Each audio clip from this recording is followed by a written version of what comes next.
How do I get 3D models for my configurator? Well, there are several ways to have a 3D model created.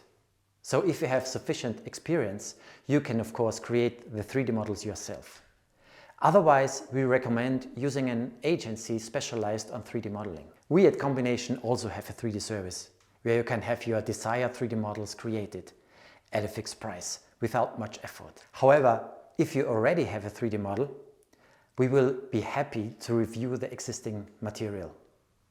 The central question that we ask ourselves is, in which formats are these data available and are they already web optimized? You will certainly ask yourself, how much does this 3D model cost me? The price of a 3D model depends on several factors. From the level of detail and complexity of the product, of course. Is it a simple round soccer ball or a detailed kitchen appliance?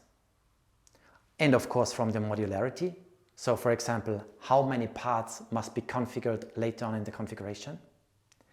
Then from the source data. For example, are there pictures, technical documentations, or even better, 3D data available? Since we get the question again and again, we have created an online page. In there are examples of 3D models which are deposited with a quick price. So you can get an approximation and a feel of it. When it comes to 3D data for configurators, you essentially have to consider one very important criteria. The 3D model should be suitable for web use. This means that they must have both small file size and be optimized for low poly meshes, so that they can be displayed well on the internet.